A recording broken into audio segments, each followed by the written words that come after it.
ఈరోజు ఉదయం నుంచి కూడా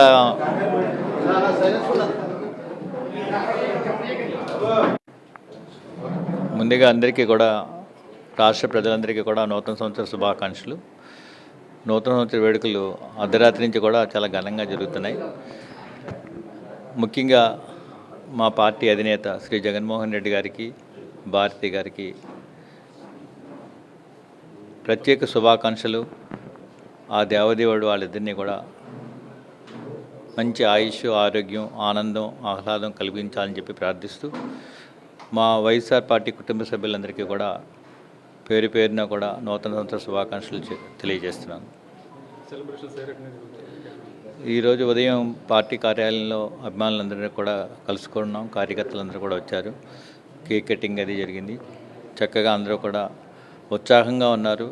ఈ నూతన సంవత్సరంలో ఈ పార్టీ మరింత బలోపేతమై రానున్న రోజుల్లో అధికార దిశగా ప్రయాణిస్తుందని చెప్పి భావిస్తున్నాను. ఈ కూటమి ప్రభుత్వం వచ్చిన తర్వాత అన్నీ కూడా అరాచకాలే.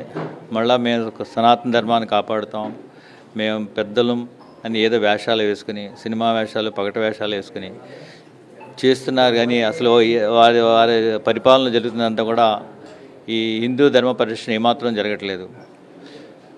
ప్రతి తప్పుని ఏదో ఒకటి చేసి ఈ వైఎస్ఆర్ మా పార్టీ మీద త్రోసివేస్తున్నారు. లడ్డూ కల్తీ అంటారు, కాసేపు ఆవులు అంటారు, కాసేపు నెయ్యి అంటారు. ఏదో రకమైన బురద జల్లుదే ప్రయత్నమే తప్ప నిజమైన ధర్మ పరిరక్షణ ఇప్పుడు కూడా జరగలేదు. రీసెంట్గా చూస్తే దాశారామంలో కూడా చాలా దురదృష్టకరమైన సంఘటన సంభవించింది. ఏదో వాళ్ళ దగ్గర ఉన్న లోకల్ తగాదాల వల్ల శివలింగాన్ని ఇచ్చేస్తే చడి చప్పుడు కాకుండా దానికి సంప్రోషణ కానీ ఏం లేకుండా మళ్ళా ఏదో తీసుకొచ్చి పెట్టేశారు. నేను సనాతన ధర్మాన్ని కాపాడుతున్న ధర్మ పరిరక్షణ కూటమి ప్రభుత్వం కట్టుబడి ఉంది. ఇన్ని కూడా అబద్ధపు మాటలు చెప్పి ఇలా చేసే నైతిక హక్కు మీకు ఎక్కడుంది? దీన్ని ఎందుకు చేశారు? దీని మీద ఏమైనా యాక్షన్ తీసుకున్నారా? సంప్రోషణ లేకుండా మీరు ఎలా పెడతారు? నేను హిందూ ధర్మవాదిగా, హిందుత్వ ధర్మాన్ని ప్రతినిధిగా నేను అడుగుతున్నాను. మీరు చేసింది తప్పు, మీరు తప్పు ఒప్పుకొని దాన్ని సరైన రీతిలో సంప్రోషణ చేసి మళ్ళా పునః ప్రతిష్ఠించాలని చెప్పి కోరుతున్నాను.